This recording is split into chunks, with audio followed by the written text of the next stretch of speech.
안녕하세요, 여러분. 저는 15년에 걸쳐 평생의 인연을 되찾게 된 40대 후반 남자입니다. 아직도 이 일을 생각하면 가슴이 철렁 내려앉다가 먹먹해지는데요.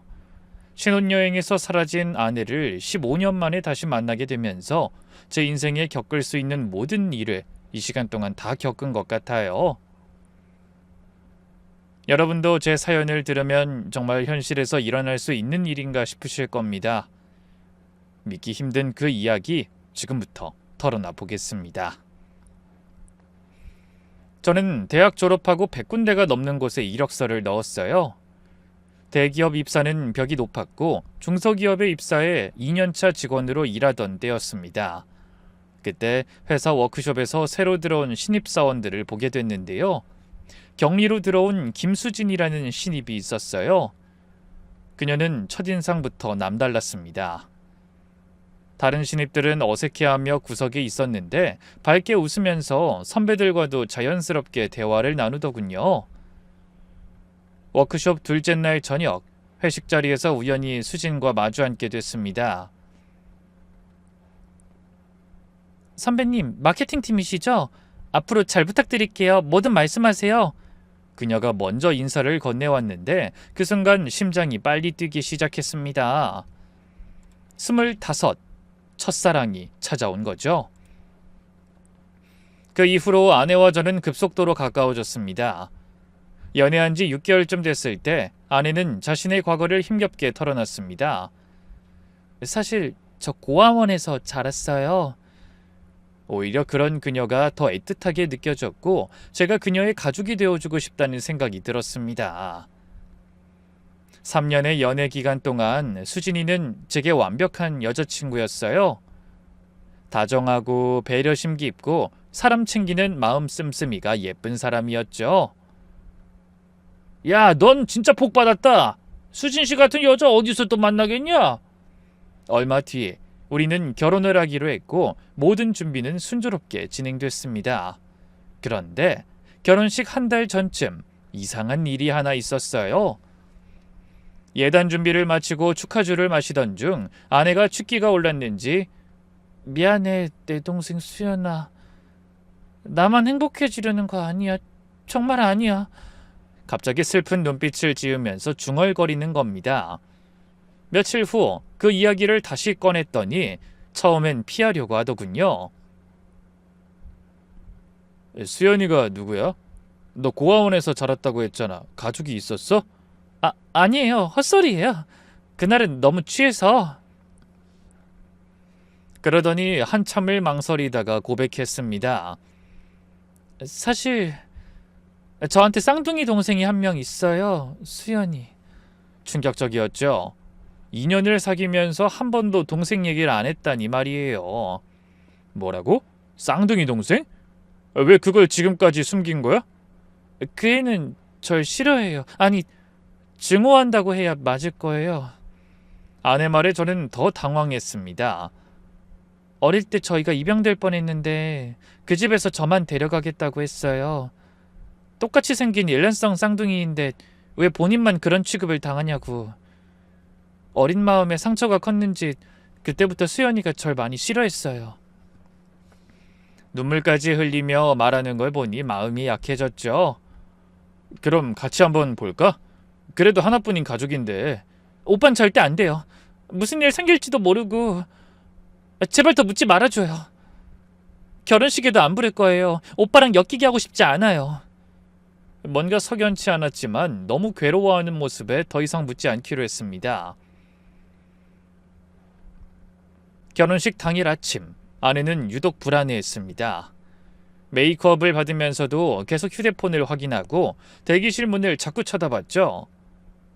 불안할 때 손톱을 뜯는 버릇이 있었는데 그 모습이 계속 보이는 겁니다. 수진아, 뭐가 그렇게 걱정돼? 많이 떨려? 저기 혹시 이따가 식장 문 닫아달라고 할 수 있을까? 왜? 뭐 설마 동생 때문에? 그냥 초대받지 않은 사람들이 올까봐. 그런데 시작 직전 아내가 화장실 갔다 오겠다며 나갔다가 15분이 지나도 돌아오지 않아 시작 전에 발칵 뒤집혔습니다. 신부님 어디 계세요? 곧 시작하는데 빨리 오셔야 돼요. 빨리요. 주차장에서 아내를 발견했습니다. 누군가와 통화하며 울부짖고 있었어요. 오지 마. 제발 오지 말라고. 내가 이렇게 빌게. 오늘만큼은 제발. 누구한테 오지 말라고 한 거야? 혹시 동생? 아니에요. 아무 일도 아니라니까. 들어가요. 빨리 하객들이 기다리잖아요. 뭔가 불길했지만 하객들이 기다리고 있어 일단 식장으로 들어갔습니다. 결혼식은 무사히 끝났고 하객들도 모두 축복해줬어요. 하지만 아내는 식이 끝날 때까지 계속 긴장을 놓지 못했습니다. 다음날 제주도로 신혼여행을 떠났습니다. 김포공항에서부터 아내는 이상하게 행동했어요. 왜 이렇게 불안해? 어제도 그렇고 뭐 걱정되는 거 있어? 아니에요. 신혼여행이 실감이 안 나서 그래. 우리 정말 제주도 가는 거 맞죠? 비행기 안에서도 아내는 제 얘기에 집중하지 못하고 계속 창밖만 내다봤어요. 제주공항에 도착해서 렌터카를 빌릴 때도 주변을 살피는 모습이 역력했죠.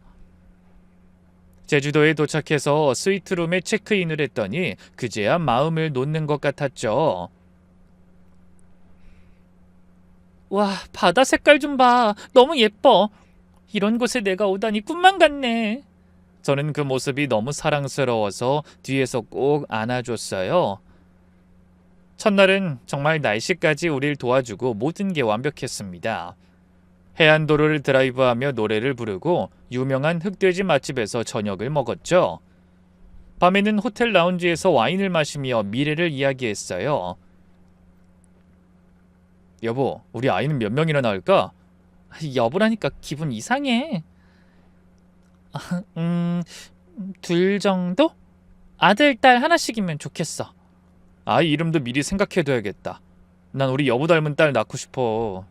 그때 아내가 갑자기 눈물을 흘렸습니다. 왜 울어? 이렇게 좋은 날, 응? 너무 행복해서요. 저를 사랑해줘서, 가족이 되어줘서, 저 같은 사람을 선택해줘서. 아이 무슨 소리야. 너랑 결혼하는 내가 복 받은 거지. 내가 더 많이 고마워. 그때는 늘 혼자였다가 결혼해서 가정을 이루고 행복하게 살 수 있다는 생각에 감격해서라고 생각했는데 지금 생각해보면 그게 마지막 인사였던 것 같네요. 신혼여행 둘째 날 저녁이었습니다. 가까운 호텔 근처 해산물 레스토랑에서 저녁을 먹고 있었죠. 분위기 정말 좋다. 매년 결혼기념일마다 우리 여기 오자. 좋아요. 근데 아까부터 계속 뭘 그렇게 확인해? 그냥 날씨 어떤지 보는 거예요. 아내는 음식에는 손도 안 대고 물만 계속 마시더라고요. 그러다 갑자기 자리에서 벌떡 일어나더니 두리번대기 시작했죠. 괜찮아? 자기 상태 많이 안 좋은 것 같은데. 잠깐만, 화장실. 생각보다 오래 걸리자 걱정되기 시작했어요. 10분이 지났습니다. 화장실이 붐비나 싶은 생각으로 기다렸죠. 20분쯤 지났을 때 이상하네. 전화해봐야겠다. 불안해지다가 30분이 되자 더는 못 기다리겠더라고요. 그래서 여자 화장실 앞에서 기다리다 때마침 나오던 분께 부탁했습니다. 죄송한데요. 그 안에 단발머리에 파란 원피스 입은 여자분이 있는지 봐주실 수 있을까요? 제 아내가 들어간 지 30분이 넘었는데 아직도 안 나와서요. 여자 화장실에요? 여기 아무도 없는데요? 식당도 샅샅이 뒤졌지만 아내는 어디에도 없었습니다. 증발한 사람처럼 말이죠. 혹시 몸이 안 좋아서 호텔로 먼저 갔나 싶어 전화를 걸었지만 그마저도 꺼져 있었어요. 급하게 계산하고 호텔로 뛰어갔는데 방은 텅 비어 있었고 아내의 짐도 사라진 상태였어요. 프런트에 확인해보니 30분 전쯤 혼자 체크아웃하고 나갔다고 하더군요. 잠시만요. CCTV 한 번만 보여주세요. 부탁드리겠습니다. 정말로 수진이 혼자 캐리어를 끌고 호텔을 나가는 모습이 찍혀 있었습니다. 여보, 수진아, 제발 전화 좀 받아라, 제발. 전 계속 전화를 걸어봤지만 아무런 답이 없었습니다. 도저히 가만히 있으면 안 되겠다는 생각에 당장 경찰서로 달려갔습니다. 아내가 사라졌어요. 신혼여행 중에 갑자기요. 아예 진정하시고 천천히 말씀해 주세요. 혹시 부부싸움 하신 거 아닙니까? 아내분 서울로 가신 거 아니에요? 성인이 자발적으로 나간 거면 실종 아니에요. 이게 24시간을 지켜봐야 저희도. 미치겠네 진짜. 다시 말해줘요. 신혼여행 중에 아내가 사라졌다고요. 경찰이 도와주지 않자 급해진 저는 나와서 혼자 찾기 시작했습니다.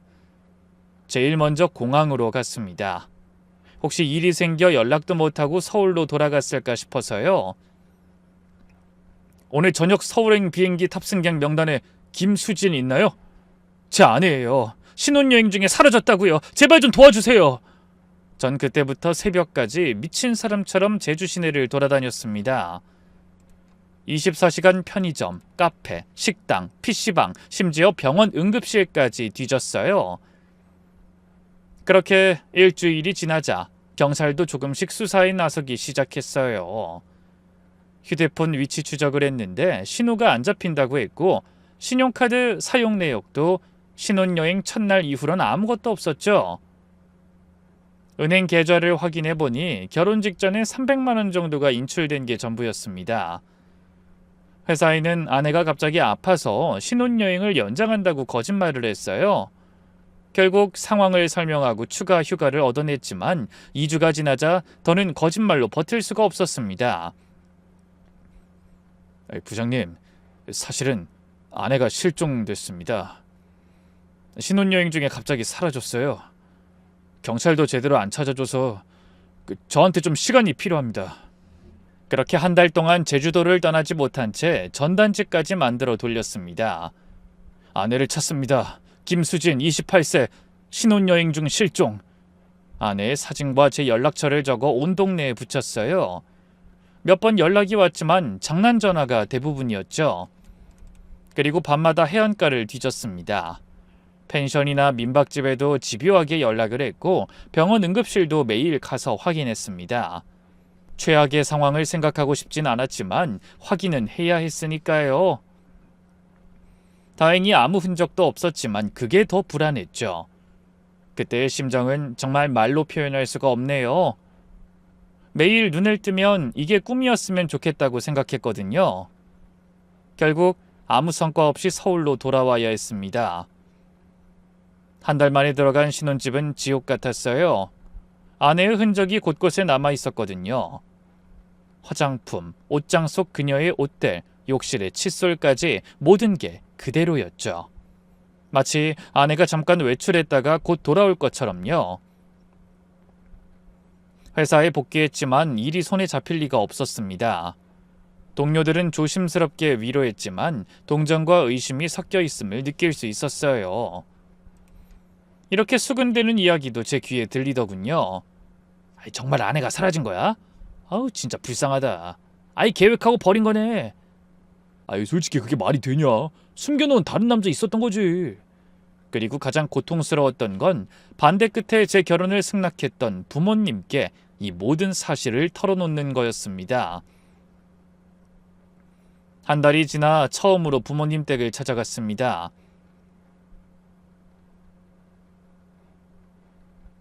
처음부터 이상하다고 했잖아. 이래서 집안을 보라는 거야. 그런 말 하지 마시라고요. 수진이가 얼마나 착하고 좋은 앤데. 내가 걔 데려왔을 때 고아인 게 싫어서 반대한 줄 알아? 하는 짓 봐라. 그렇게 착한 애가 왜 짐을 다 챙겨서 갔겠니? 계획했다는 거잖아. 저렇게 사람 볼 줄 몰라서. 그러니까 당하지. 그 말에 반박할 수가 없었습니다. 친구들도 비슷했어요. 딱 보면 결혼 사기인 걸 저만 모른다는 이야기를 서슴지 않고 했죠. 하지만 누가 뭐라든 전 알고 있었습니다. 아내는 절 진심으로 사랑했다는 걸. 함께 보낸 시간, 추억, 저를 바라볼 때의 눈빛은 거짓말하지 않았거든요. 주변 사람들이 그럴수록 더 아내를 잊지 못해 매일 밤 문자를 보냈습니다. 여보, 제발 연락 좀 해줘. 어디로 간 거야? 이유라도 알고 싶어. 오늘도 네가 좋아하는 파스타 먹었어. 너 없이 먹으니까 맛없더라.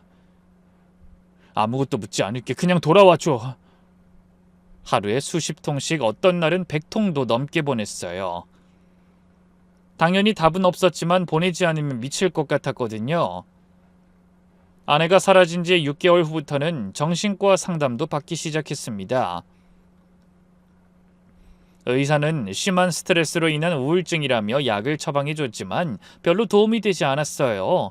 오히려 약 때문에 몽롱해져서 일상생활을 하는 것도 힘들었고 아내와의 추억마저 흐릿해지는 것 같아 끔찍했죠. 회사 생활도 엉망이 됐어요. 승진은커녕 좌천될 위기에 처했고 동료들과의 관계도 소원해졌죠. 다들 저를 불쌍한 사람 혹은 이상한 사람으로 보는 게 느껴졌거든요. 아이 김대리, 안타까운 일 당한 건 아는데 다음 인사고과 때 좋은 평가 기대하지 마. 딱 해서 자네 사정 많이 봐준 거야. 아내 없는 삶에서 성공도 미래도 무슨 의미가 있겠어요. 여전히 어디선가 아내는 절 기다리고 있을 것 같다는 생각밖에 안 들었죠. 그때부터 포기하지 않고 주말마다 전국을 돌아다녔습니다. 부산, 대구, 광주, 대전 정말 안 가본 곳이 없었어요. 자세히 좀 봐주세요. 제 아내인데 작년에 실종됐어요. 5년이 지났을 때 한번 큰 희망을 품었던 적이 있었습니다. 우연히 아내 옛 회사 동료를 길에서 만나게 됐죠. 어머, 수진 씨 남편분이시죠? 아직도 찾으러 다니신다는 이야긴 들었어요. 살도 많이 빠지셨네요. 힘드시죠? 그분은 옛날과 달라진 제 모습을 보며 측은한 표정을 짓더군요. 근데 제가 말씀 못 드린 게 하나 있어요. 네? 그게 뭔데요? 이 이야기가 도움이 될진 모르겠는데 수진 씨가 그때 회사에서 가끔 이상했어요. 혼자 화장실에서 울고 누군가와 통화하면서 겁에 질려 있었거든요. 누가 자꾸 찾아오는 것 같던데 가족인 것 같았어요. 수진 씨가 절대 말하지 말라고 신신당부했었더라고요. 특히 남편한텐 절대로. 그래서 말 못했어요. 죄송해요. 그제야 깨달았습니다. 아내와 쌍둥이 동생 사이에 뭔가 큰 비밀이 있다는 걸. 그리고 아내가 자란 부산의 한 고아원을 수소문 끝에 찾아갔습니다. 70대 노 원장님은 한숨을 쉬며 이야기를 시작했습니다. 그 아이들 참 안타까운 케이스였어요. 특히 동생 수연이가 너무... 왜요? 언니를 너무 심하게 괴롭혔어요. 질투가 너무 심해서. 수진이가 뭘 하든 망가뜨리고 심지어 입양 기회까지 방해했죠. 동생이 어린데 참 독한 데가 있었어요. 입양 기회를요? 네. 한 부부가 수진이만 입양하려고 했는데 수연이가 언니 가면 난 죽을 거야 라고 그 어린애가 협박까지 해서 막더라고요. 그래서 결국 그 부부도 포기했죠. 수진이가 동생 때문에 많이 힘들어했는데 생각할수록 참 가여운 애예요. 충격적이었습니다. 아내가 동생을 두려워했던 이유, 결혼식에도 절대 부르지 않았다던 그 말이 이제야 이해가 됐어요. 그리고 그해 연말 아내의 옛 휴대폰에서 이상한 것을 발견했습니다. 집 정리를 하다 아내가 쓰던 예전 휴대폰을 발견했는데 배터리를 넣고 켜보니 삭제된 문자 메시지들이 복구됐어요. 대부분 동생 수연이와 주고받은 것들이었는데 내용이 충격적이었습니다. 언니만 행복하면 돼? 나는? 평생 언니 때문에 빚도 못 보고 살았잖아. 책임져야지. 마지막 문자는 결혼식 전날 밤에 온 것이었어요. 마지막 경고야. 도망쳐. 안 그럼 그 남자도 위험해. 나 한다면 하는 거 알지? 그리고 그날 이후 저는 아내에게 가는 길이 보이는 느낌이 들었습니다. 고아원을 다녀온 뒤로 아내와 동생만 찾으면 실마리가 풀릴 것 같았거든요. 모든 것은 두 사람 관계에서 비롯된 일이 아닐까 싶었어요. 10년을 바라보고 있던 때 마지막 지푸라기를 잡는 심정으로 사설 탐정을 고용했습니다. 비용이 만만치 않았지만 더는 혼자 찾는데 한계를 느꼈거든요. 의뢰인님, 김수진 씨와 김수연 씨 두 사람의 주민등록이 모두 살아있어요. 네? 그게 무슨 뜻이죠? 그럼 아직 쌍둥이 자매가 맞는데 둘 다 실존 인물이고 현재 생존에 있다는 겁니다. 그럼 수진이가 살아있다는 거네요? 아내가 살아있다는 증거만으로도 저는 숨통이 트이는 기분이었어요. 그런데 이상한 점이 하나 있어요. 김수연 씨의 신용카드 사용 내역을 보면 최근 몇 년간 전남 지역에서만 사용됐는데 같은 시기에 김수진 씨 명의로도 병원 진료 기록이 있다는 겁니다. 서울에서요. 카드 사용 내역 하나를 들고 전라도의 작은 섬이며 마을까지 뒤지고 다니다 보니 시간이 무섭게도 흘러 있더라고요. 13년이라는 세월이 어느새 저도 흰머리에 보잘것없는 아저씨를 만들어 놨더라고요. 그러던 어느 저녁이었습니다. 퇴근 후 편의점에서 산 김밥으로 대충 저녁을 때우고 있었죠. TV에서는 뉴스가 흘러나오고 있었는데 전화벨이 울렸습니다. 061로 시작하는 전남 지역 번호였죠. 저기 혹시 인터넷에 실종자 찾는 글 올리신 분 맞으세요? 잠시만요. 수많은 거짓 제보에 시달렸지만 이번은 뭔가 달랐어요. 목소리가 진지했거든요. 네, 맞습니다. 맞아요. 누구시죠? 저는 전남 구례 산골마을에 사는 박순자라고 해요. 70 넘은 노인인데 나 그래도 정신은 아직 말짱해요. 장난 전하는 거 아니니까 내 말 잘 들어봐요. 우리 마을에 이상한 여자가 하나 있는데. 할머니는 조심스럽게 말을 이어갔습니다. 10년, 15년쯤 갑자기 여기로 아무 연고도 없는데 이사와서 혼자 살고 있어. 밭농사 좀 짓고 닭 몇 마리 키우면서. 근데 마을 사람들하고는 전혀 왕래가 없어. 저기 그 사람 인상창이가 어떻게 생겼나요?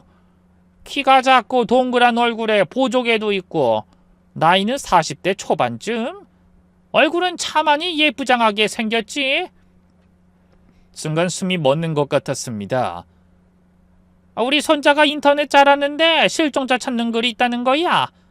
사진 보니까 그 여자랑 똑같이 생겼더라고. 판박이야 아주. 심장이 미친 듯이 뛰었습니다. 하지만 너무 많이 속아서 조심스러웠죠.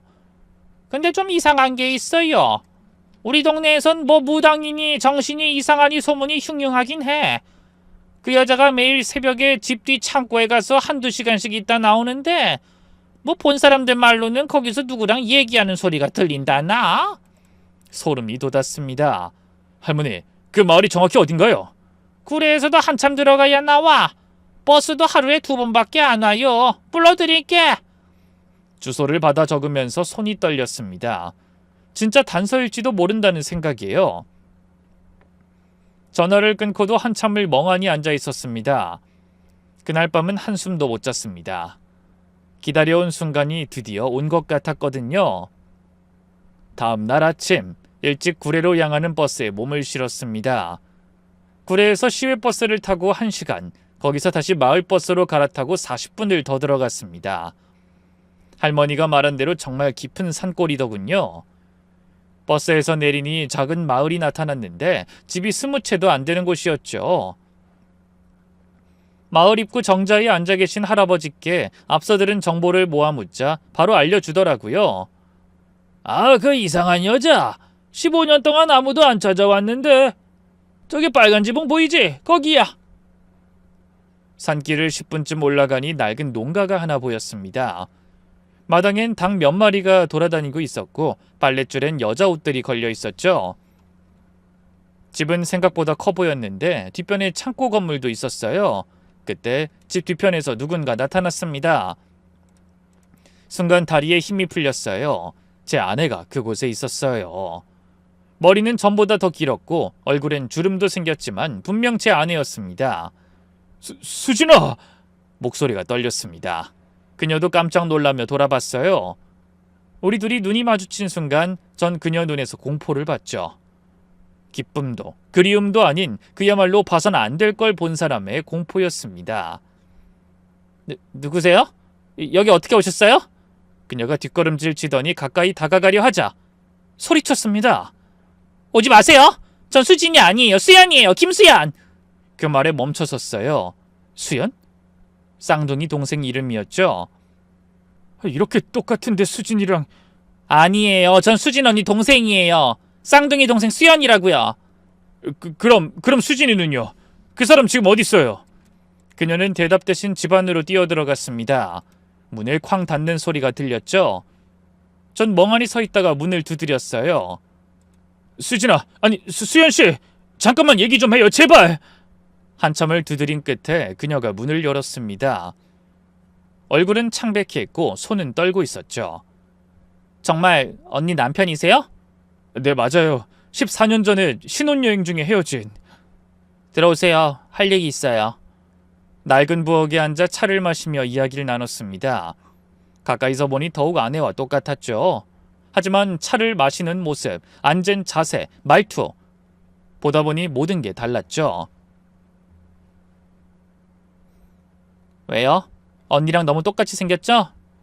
일란성 쌍둥이 처음 보면 다들 신기해해요. 이렇게 봐선 정말 모르겠긴 하네요.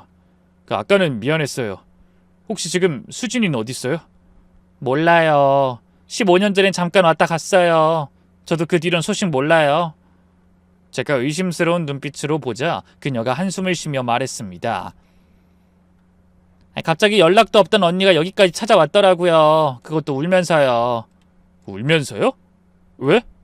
신혼여행 중에 와버렸다고 했어요. 제주도에서 남편 몰래 도망쳐 왔다고. 도망? 왜 도망을 쳐요?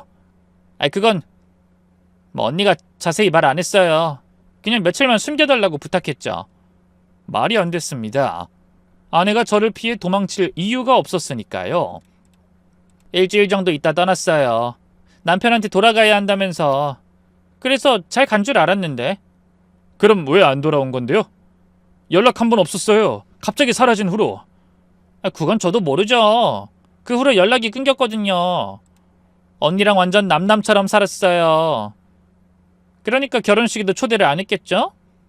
형부란 사람 소개도 안 해주고. 그 말을 할 땐 날카로운 느낌이었죠. 그녀는 찻잔을 내려놓고 창밖을 바라봤습니다. 사실 어릴 때부터 언니랑 사이가 안 좋았어요. 고아원에서도 늘 비교만 당했죠. 언니는 착하고 공부도 잘했는데 전 그렇지 못했거든요. 언니하고만 있으면 항상 제 인생이 2등이 되는 것 같았어요. 근데 2명 중에 2등이면 꼴찌잖아요. 짜증나게. 수진이가 동생 얘기할 땐 그렇게 말 안 하던데요. 저한테 잘 풀고 싶다고. 언닌 늘 그래요. 자기가 피해자인 것처럼 굴죠. 하지만 진실은 달라요. 그녀의 목소리에 오래된 원망이 묻어났습니다. 언니가 여기 있을 때 뭐라고 했어요? 혹시 저에 대한 이야기라도. 형부가 정말 좋은 사람이라고는 했어요. 너무 좋아서 자기가 미안하다나? 모르겠어요. 계속 나 같은 사람한텐 과분하다고 중얼거렸어요. 그리고 자기하고는 잘 안 맞는 것 같다고는 했어요. 언니가 열등감이 좀 많거든요, 원래. 이상한 말이었죠. 그렇게 행복하다고 웃던 사람이 그런 이야기를 할 리가 없었어요. 멀리까지 간 김에 며칠 동안 그녀를 설득해 함께 시간을 보냈습니다. 계속 관찰하면서 이상한 점들을 발견해내야 했으니까요. 창고에도 접근이 필요했죠. 그리고 어린 시절 이야기를 할 때마다 묘하게 사실을 비틀어 말하더군요. 언니가 어릴 때부터 절 괴롭혔어요. 머리도 막 당기고 제가 뭘 하든 시기하고 방해했죠. 뭐? 고아원 원장님은 네가 수진이를... 원장님이 뭘 알겠어요. 언니는 남들 앞에선 천사였으니까. 뒤에선 달랐다고요. 전 믿지 않았습니다. 내가 아는 아내는 절대 그런 사람이 아니었으니까요. 언니 때문에 입양도 못 갔어요. 제가 먼저 입양 갈 뻔했는데 언니가 그 집에 가게 됐을 때 저에 대해서 거짓말했거든요. 거짓말하지 마. 원장님은 분명히... 네, 그럼 믿고 싶은 대로 믿으세요. 어차피 언닌 여기 없으니까. 그녀의 눈빛이 차가워졌습니다. 그때 밖에서 닭 울음소리가 크게 들렸고 그녀가 벌떡 일어났죠. 닭 모이 줄 시간이에요. 저기 앉아 있으세요. 그녀가 나간 사이 집안을 둘러봤습니다. 그런데 이상한 게 있었어요. 벽에 걸린 달력에 X 표시가 빼곡했는데 특정 날짜에만 빨간 동그라미가 쳐져 있었죠. 10월 3일, 우리의 결혼 기념일이었습니다. 그리고 서랍을 열어보니 충격적인 게 있었어요. 아내가 끼던 반지가 있었습니다. 결혼 전에 제가 선물한 것이었죠. 그리고 그 밑에는 낡은 편지 봉투가 있었는데 제가 연애 때부터 아내에게 쓴 편지들이었습니다. 그때 그녀가 돌아왔죠. 뭐 하세요? 남의 집에서 뭘 보는 거냐고요? 아무거나 만지지 말랬잖아요. 이 반지 수진이 거 아니에요? 언니가 두고 갔어요. 결혼 전에 내가 준 걸 여기에 왜 두고 가요? 이 편지들까지. 그것도 다 두고 갔다니까요.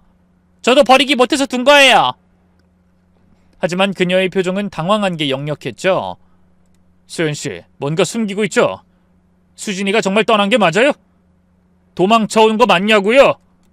네, 몇 번을 말해요. 언니 떠났어요. 그럼 왜 이렇게 소중한 것들을 다 두고 갔어요? 말이 안 되잖아요. 그건 언니한테 물어보세요. 그녀가 소리치며 밖으로 뛰어나갔습니다. 전 확신했죠. 이 여자가 뭔가 숨기고 있다고. 그때부터는 마을로 내려가 사람들에게 쌍둥이 동생에 대해서 물어봤습니다. 그리고 저에게 연락을 해준 어르신께 인사도 드렸어요. 저 산 중턱에 사는 여자 아시죠? 혹시 다른 사람이랑 같이 온 거 본 적 있으세요? 아니요, 혼자 왔어요. 근데 이상한 게 뭐가 이상한데요? 처음 왔을 땐 성격이 밝았는데 갑자기 어느 날부턴가 사람들 피하기 시작하더라고.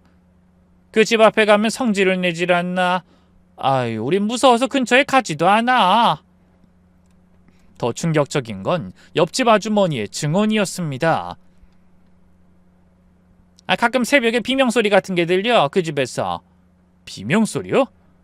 글쎄, 한 10년 전부터 처음엔 자주 들렸는데 그 여자 목소리인데 둘이 싸우는 것 같기도 하고. 그때부터 우리 동네에서 무당 아니냐, 미친 사람 아니냐 소리가 돌기 시작한 거야. 마을 이장님도 만났는데 그분 말씀이 더 의미심장했습니다. 그 집은 원래 폐가였어. 10년 넘게 비어있던 집인데 그 여자가 헐값에 샀죠. 폐가요? 이상한 게 창고는 새로 지었어요. 집보다 더 튼튼하게. 창고를요? 뭘 보관하려고 그렇게 튼튼하게 지었는지. 농사 짓는 사람도 아니면서 무슨. 문도 이중으로 아주 단단하게도 해놨더라고요. 생각해보니 전화로 제보한 할머니도 그 창고 이야기를 했던 게 스쳤습니다. 저는 일주일 동안 그 마을에 머물며 수연이를 관찰했습니다. 민박집 주인에게 부탁해서 방도 하나 얻었죠. 계속 관찰하니 얻는 게 있었어요. 그 여자가 움직이는 패턴이 보였거든요. 그녀는 새벽 3시마다 일어나 창고로 갔습니다. 꼭 한두 시간씩 있다가 나왔죠. 낮에는 밭일을 하거나 집안일을 했는데 가끔 그 앞에서 중얼대며 혼잣말을 할 때가 있었는데 분명 누군가 안에 있는 것 같았죠. 민박집 주인 아주머니와 말을 트기 시작하면서 자세한 내용을 더 물었어요. 이 마을에 온 게 정확히 언제였어요? 기억하세요? 그때가 2009년? 우리 막내가 대학 들어간 해라서 기억이 나네. 혹시 6월 며칠쯤이었는지도 기억하세요? 글쎄 15일쯤이었나? 그래, 장마 시작되기 직전이었으니까. 6월 15일. 제 손이 떨렸습니다. 아내가 사라진 날이 6월 14일이었거든요. 그리고 며칠 더 지켜보니 그녀가 아내와는 완전히 다른 사람이라는 게 확실해졌습니다. 마을 장터에 같이 간 날이었어요. 길에서 구걸하는 할머니를 봤는데 저리 가! 어디 더러운 손에 갖다 대! 게으르게 사는 게 무슨 자랑이라고 재수없게. 항상 어려운 사람을 돕는 착한 성품의 아내라면 절대 하지 않을 말이었죠. 정말 껍데기만 같을 뿐 속은 아예 다른 사람이었어요. 어느 날 오후 수연이가 갑자기 절 집으로 초대하더군요. 매일 민박집에서 라면만 먹는 게 걱정된다고 하면서요. 찜찜하긴 했지만 마지못해 수락했죠. 그래도 이 기회에 정보를 더 얻을 수 있을지도 모른다는 생각에서였습니다. 그런데 집에 가보니 평소와 다른 옷을 입고 있었어요. 블라우스에 치마, 그리고 곱게 화장까지 했더군요. 저녁상은 정말 푸짐했어요. 그런데 전 체할 것 같은 기분이 들더라고요.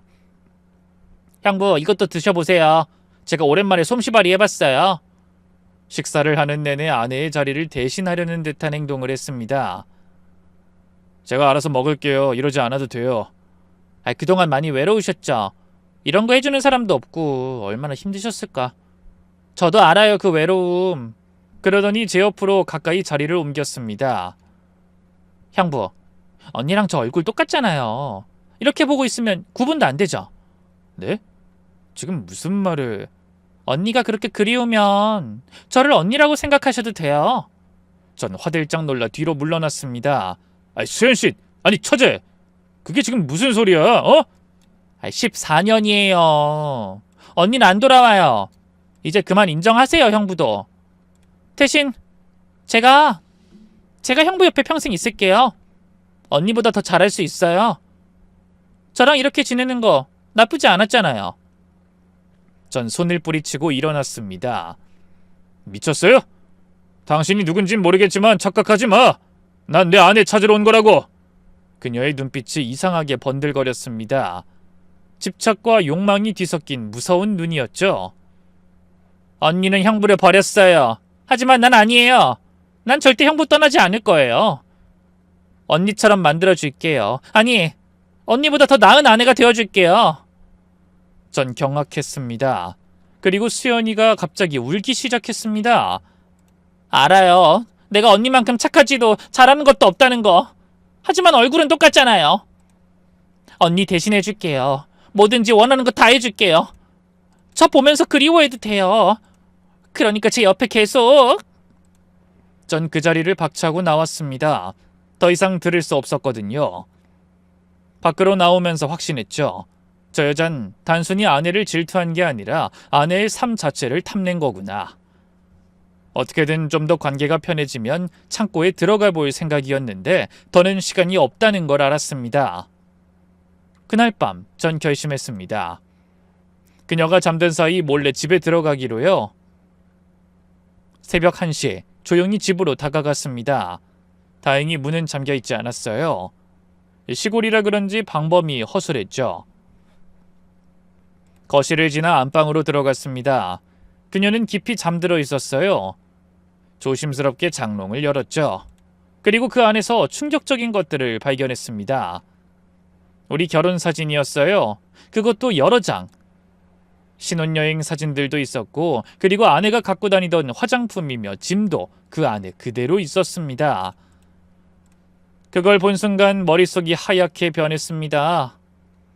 떨리는 손을 부여잡으며 그 안을 더 살펴보려던 순간 뭐 하는 거예요? 서로 눈이 마주쳤습니다. 그녀의 눈에서 공포와 분노가 동시에 보였죠. 이게 다 뭐예요? 수진이 지금 어디 있어요? 말해요! 나가요. 당장 나가요, 내 집에서! 수진이 지금 여기 있는 거 맞지? 당신이 어떻게 이 사람 일기장까지 갖고 있어? 말해! 그녀가 미친 듯이 소리쳤습니다. 아니라고. 언니 없다고! 죽었는지 살았는지 나도 모른다잖아! 하지만 전 믿지 않았습니다. 그날 이후 그녀는 저를 극도로 경계했습니다. 하지만 전 포기할 수 없었죠. 그리고 드디어 저에게 기회가 왔습니다. 새벽 3시 그녀가 평소처럼 창고로 향했죠.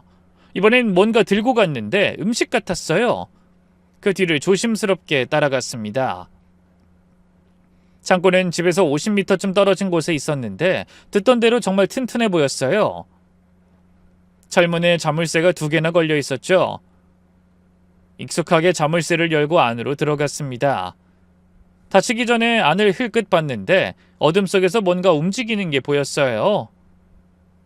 분명히 그건 사람의 형체 같았습니다. 밥 가져왔으니까 먹어 빨리. 살고 싶으면 뭐든 쳐 먹으라고 그냥. 대답은 없었습니다. 그녀만 혼자 계속 말했죠. 지겹다 진짜. 이제 그만해도 되잖아. 응? 왜 사람들은 너를 못 잊어서 저러는 거야? 이상하잖아. 난 이렇게 여기 오래 살아도 찾아오는 사람 한 명 없는데 너나 나나 똑같은 코하고 똑같은 얼굴에. 이러니까 널 싫어할 수밖에 없지. 그리고 서러운 울음소리가 들렸습니다. 언니 혼자 모든 걸 가졌잖아. 사랑도 행복도. 나한텐 아무것도 없었는데. 순간 발을 잘못 디뎌 나뭇가지를 밟았습니다. 딱 하는 소리에 그녀가 밖으로 나왔죠. 누구야? 누구냐고! 전 숨을 죽이고 나무 뒤로 숨었습니다. 다행히 그녀는 저를 발견하지 못했어요. 그녀가 다시 창고로 들어갔습니다. 30분쯤 지나서 나왔는데 빈 그릇을 들고 있었죠. 다음 날, 전 사설 탐정에게 다급히 전화를 걸었습니다. 창고 사진 좀 찍어주세요. 그리고 이 여자가 없을 때 안을 확인해야 해요. 위험할 수 있습니다. 경찰에 신고하시는 게 아직 확실하지 않아요. 일단 확인부터 하고 싶어요. 한 번 더 도와주세요. 네? 사흘 후 탐정이 보낸 사진을 받았습니다. 멀리서 찍은 사진이었지만 한 가지 확실한 게 있었어요. 창고 작은 창문 너머로 흰옷을 입은 사람의 그림자가 보였습니다. 그리고 그 옆에 찍힌 사진 한 장, 창고 뒤편 바닥에 놓인 빈 그릇들. 이제 확신했습니다. 그 창고 안에 누군가 있다. 그리고 어쩌면 그게 아내일 수도 있다는 사실을요. 그리고 탐정이 마지막으로 보낸 메시지가 있었어요. 오늘 밤 그 여자가 읍내병원에 간답니다. 정기검진이라고 하네요. 2-3시간은 걸릴 겁니다. 그때를 노리시면 될 것 같아요. 오늘 밤이 기회였습니다. 그토록 그리워하던 아내를 만날지도 모르는 날이었죠. 밤 9시, 저는 준비한 도구들을 들고 조심스럽게 창고로 향했습니다. 달빛도 없는 캄캄한 밤이었죠. 손전등은 최대한 아껴가며 길을 찾았어요. 발걸음 하나하나가 천근만근이었습니다. 창고 앞에 도착하니 심장이 미친 듯이 뛰었어요. 10년이 넘게 찾아 헤맨 아내가 정말 이 안에 있을지, 또 다른 실망이 기다리고 있을까 손이 떨려 볼트 커터를 제대로 잡기도 힘들었죠. 자물쇠는 2개였는데 하나는 일반 자물쇠고 다른 하나는 번호 자물쇠였습니다. 볼트 커터로 일반 자물쇠를 끊는 데만도 10분이 걸렸어요. 힘이 제대로 들어가지 않았거든요. 찰컥! 드디어 단단한 줄이 끊어졌습니다. 하지만 번호 자물쇠가 문제였죠. 그때 문득 생각났습니다. 수연이 달력이 표시해둔 우리 결혼 기념일. 혹시나 해서 1003을 눌렀는데 역시나 처음부터 맞진 않았어요. 그리고 다시 온 신경을 집중하며 생각해봤죠. 아내의 생일 0415.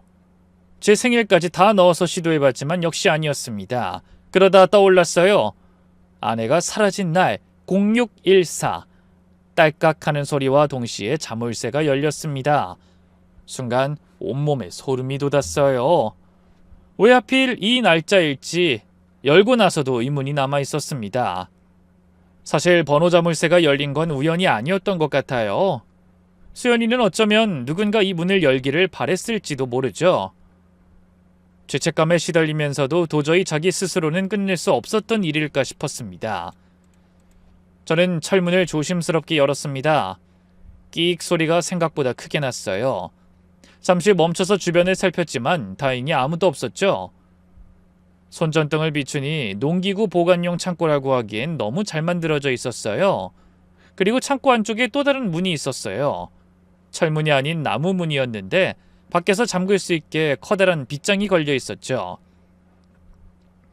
문 앞엔 빈 그릇들이 여러 개 놓여 있었고 물통도 보였습니다. 가슴이 터질 것 같았습니다. 최근에 사용한 흔적이 역력했거든요. 수진아? 작은 목소리로 불렀지만 대답이 없었습니다. 다시 한번 좀 더 크게 불렀어요. 수진아, 나야. 지훈이야, 대답해. 너 여기 있지? 여전히 조용했습니다. 빗장을 들어 올리는데 손이 너무 떨려서 몇 번이나 놓쳤어요. 겨우 빗장을 열고 문을 밀었습니다. 손전등 불빛이 비춘 건 좁고 어두운 방이었습니다. 아니, 방이라기보다는 감옥이었죠. 벽은 차가운 시멘트로 되어 있었고 천장 가까이에 작은 창문 하나만 있었어요. 곰팡이 냄새가 코를 찔렀습니다. 처음엔 아무것도 보이지 않았어요. 그런데 구석에서 뭔가 움직이는 게 보였습니다. 수진아! 수진아!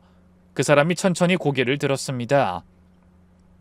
긴 머리가 얼굴을 가리고 있었지만 손정든 불빛에 드러난 얼굴이 보였죠. 지훈 오빠? 15년 만에 듣는 아내의 목소리였습니다. 너무 쉬고 갈라진 목소리라 처음엔 알아듣기 힘들었어요. 하지만 분명 제 아내 수진이었습니다. 전 그 자리에 그대로 무너져 내렸습니다. 다리에 힘이 풀려서 주저앉았어요. 그리고 어둠 속에서도 느껴지는 아내의 몰골에 눈물이 폭포처럼 쏟아졌죠. 수진아, 정말 너야? 살아있었구나, 살아있었어. 어떻게 여기에... 아내의 모습은 차마 말로 표현하기 힘들었습니다. 한때 53kg였던 아내는 이제 30kg도 안 되어 보였어요. 뼈에 가죽만 붙어있는 수준이었죠. 헝클어진 머리는 허리까지 내려왔고 얼굴은 해골처럼 패여 있었습니다. 하지만 그 모든 것보다 더 마음 아픈 건 그녀의 눈이었어요. 한때 생기와 희망으로 가득했던 그 눈이 이제는 텅 비어 있었습니다. 이곳에서 동생에게 묶여보낸 15년이란 세월이 그녀에게서 모든 걸 앗아간 것 같았죠. 아내는 떨리는 손을 뻗어 허공을 더듬었습니다. 마치 제가 환상인지 확인하려는 것처럼요. 정말 오빠가 나 데리러 온 거야? 꿈 아니지? 전 기어가서 그녀를 안았습니다. 너무 가벼웠어요. 뼈만 남은 몸이 제 품에 안겼을 때 전 소리내어 울었습니다. 미안해. 더 빨리 찾았어야 했는데 내가 너무 오래 걸렸어. 아내도 함께 울고 있었어요. 포기했었어. 이제 아무도 안 올 줄 알았는데 매일 기도했어. 죽기 전에 당신 얼굴 한 번만 더 보게 해달라고. 우리 남편 내가 인사도 못하고 와서. 아내의 손목과 발목엔 쇠사슬 자국이 선명했습니다. 오랫동안 묶여 있었던 흔적이었죠. 피부는 창백하다 못해 투명해 보였고 온몸에 상처와 멍자국이 가득했어요. 여보, 이제 나가자. 나 왔으니까 됐어. 병원부터 가야 해. 당장 나가자. 아내를 부축해서 일으키려 했지만 그녀는 제대로 서지도 못했습니다. 이 안에서 몇 걸음 제대로 걸어보지도 못했으니 근육이 다 빠진 거였죠. 못 걷겠어. 다리가 하나도 안 움직여. 전 아내를 안아들었습니다. 너무 가벼워서 더 마음이 아팠어요. 5살 아이보다도 가벼웠으니까요. 창고를 나와 집으로 향하면서도 아내는 계속 두려워했습니다. 수연이가 올 거야. 또 잡힐 거야. 무슨 짓 할지 몰라. 괜찮아. 수연이 병원 갔어. 절대 안 잡혀. 내가 지킬게. 집에 들어가 불을 켜자 아내의 상태가 더욱 여실히 드러났습니다. 누군가의 증오 때문에 고생한 세월이 그녀에게 얼마나 잔인했는지 적나라하게 보였죠. 하지만 그 모든 것에도 불구하고 그녀는 여전히 제 아내였습니다. 그 선한 눈빛, 작은 손짓 하나하나가 제가 기억하는 아내였죠. 물을 가져다 주니 떨리는 손으로 받아 마셨습니다. 한 모금 마시고는 기침을 했어요. 천천히 마셔. 시간 많으니까. 수연이 오빠랑 만나면 안 돼. 오빠까지 나 때문에 얼른 가. 또 눈물이 났어요. 그 와중에도 저부터 걱정하는 모습이 여전했으니까요. 근데 어떻게 날 찾은 거야? 포기한 적 없어. 단 하루도 매일 너만 찾아다녔어. 너 만나려고 안 가본 데가 없다 정말.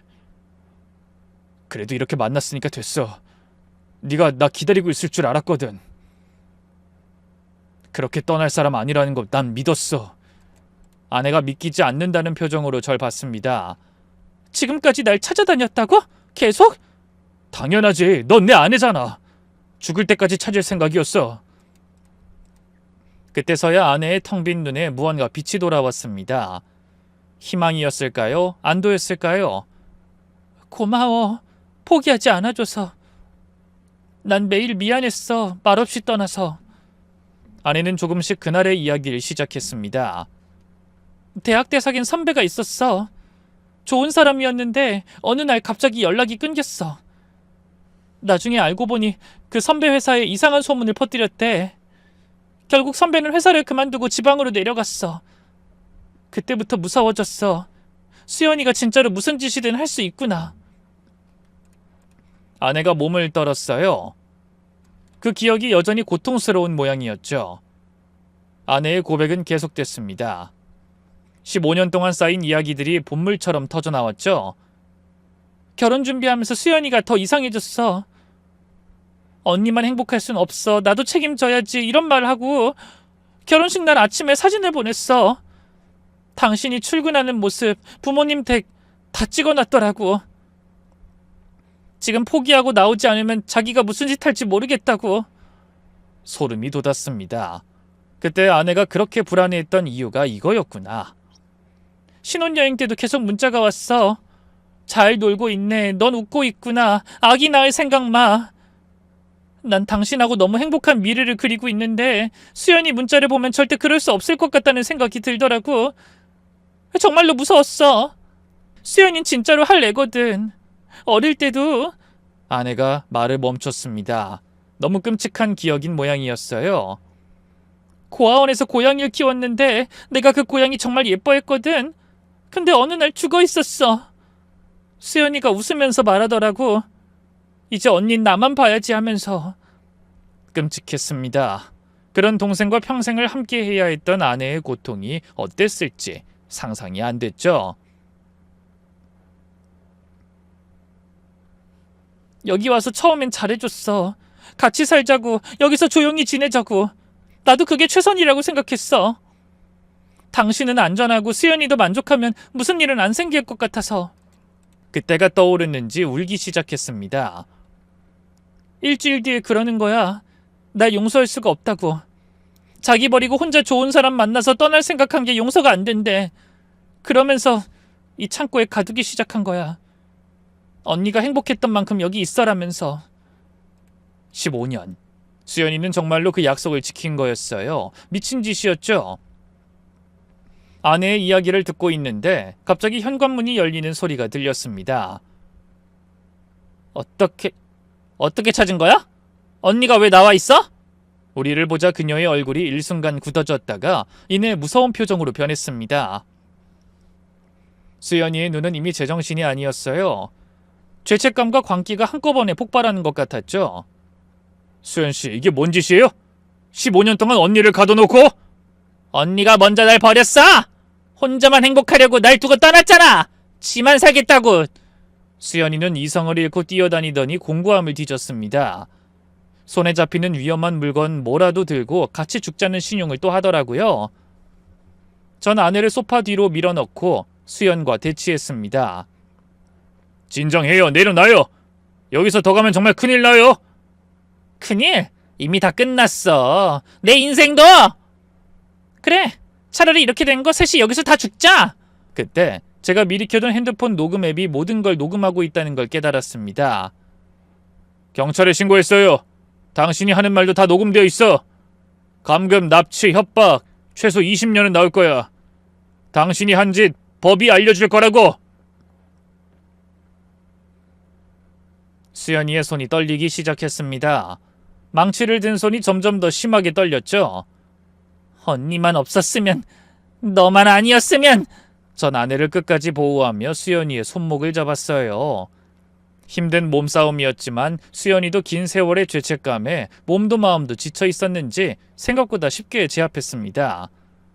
바닥에 망치가 떨어졌고 수연이는 그 자리에 주저앉아 울부짖었어요. 왜 나만 불행해야 해? 왜 언니만 사랑받는 거야? 왜 난 아무도 안 봐주는 거야? 그때 멀리서 사이렌 소리가 들렸습니다. 제가 신고해둔 경찰이 도착한 거였죠. 경찰이 들어왔을 때 수연이는 이미 모든 걸 포기한 표정이었어요. 언니가 먼저 버렸어. 난 피해자라고. 봐! 지금도 아무도 날 사랑하지 않잖아. 아내는 곧바로 병원으로 후송됐습니다.